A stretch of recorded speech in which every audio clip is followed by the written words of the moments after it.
Good Morning Business, Business Today. Pratiquement 13% de hausse en l'espace d'un mois sur les cours du Brent. Accélération en fin de semaine dernière. Plusieurs pays producteurs, dont l'Arabie Saoudite, ont en effet décidé de prolonger la restriction de leur volume de production jusqu'au mois de septembre. On va en parler avec Jean-Pierre Favnec, consultant et spécialiste du pétrole. Bonjour, merci d'être avec nous. Est-ce que c'est vraiment une surprise de votre point de vue, cette décision de plusieurs pays producteurs de continuer de réduire leur production ? Ce n'était pas vraiment une surprise. Ce qui était une surprise, c'est qu'on a vu le prix du pétrole baisser pendant de nombreux mois jusqu'il y a quelques mois. Depuis quelques mois, donc effectivement, comme l'avait très bien signalé, le prix du pétrole est à la hausse. Il faut voir que le marché est quand même assez bien contrôlé par l'OPEP+, c'est-à-dire l'ensemble de grands pays producteurs. Parmi eux, il y a deux pays importants qui sont l'Arabie Saoudite et la Russie, qui pour des raisons différentes ont tous les deux intérêt à ce que le prix du pétrole ne baisse pas et au contraire augmente. L'Arabie Saoudite parce que les ressources en pétrole, les ventes de pétrole sont la ressource importante du royaume et il y a des plans très très ambitieux de développement de l'Arabie Saoudite. Et du côté de la Russie, bien sûr, on peut le comprendre, il est important pour la Russie de conserver, malgré toutes les sanctions qui ont plus ou moins bien fonctionné, malgré toutes les sanctions, de conserver des recettes pétrolières importantes qui lui permettent évidemment de financer à la fois la guerre en Ukraine et à la fois son économie. Mais dans quelle mesure justement ces pays producteurs ont la capacité financière de maintenir ces baisses de production ? Commerzbank estime que l'Arabie Saoudite devra progressivement renoncer à la réduction de ses volumes parce que ça entraîne évidemment un manque à gagner important d'un point de vue budgétaire. J'ai souvent dit depuis très longtemps qu'il suffisait souvent de baisser un peu la production pour augmenter beaucoup le prix.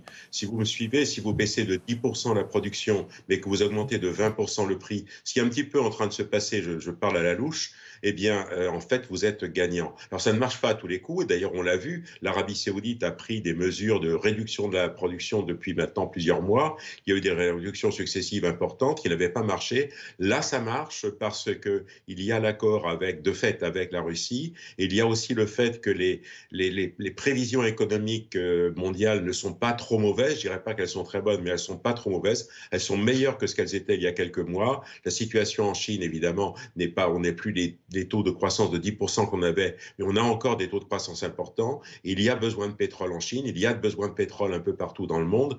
Malheureusement, on peut dire, du fait du changement climatique, mais c'est la situation. Et donc, on peut estimer que pendant quelques temps encore, on va avoir besoin de pétrole. On va peut-être voir les prix du pétrole continuer à légèrement augmenter. Je pense qu'il n'y a pas de risque de voir atteindre les sommets qu'on a connus dans le temps, mais on peut avoir encore une certaine augmentation du prix.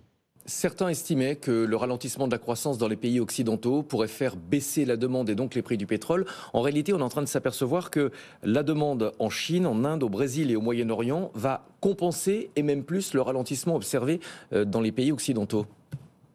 Oui, tout à fait, vous avez parfaitement raison. C'est certain que l'Europe, pour prendre l'exemple de l'Europe qui est très branchée sur le changement climatique, ce qui est une bonne chose, on voit que la consommation de pétrole et de gaz a plutôt tendance à baisser, mais l'Europe, c'est 500 millions d'habitants par rapport à 8 milliards d'individus sur la planète qui, en général, ont encore besoin de se développer, ont encore besoin de davantage de pétrole pour se développer, pour se transporter. Donc, on voit bien que même s'il y a des légères réductions de consommation en Europe, l'augmentation globale dans le monde, elle est plutôt à la hausse. On a toujours une petite augmentation chaque année de la consommation de pétrole et ça peut-être encore pendant quelques années. Vous dites on va continuer d'en avoir besoin, ce qui soulève la question des investissements. La semaine dernière, le Premier ministre britannique Rishi Sunak a annoncé de nouvelles explorations pétrolières et gazières en mer du Nord.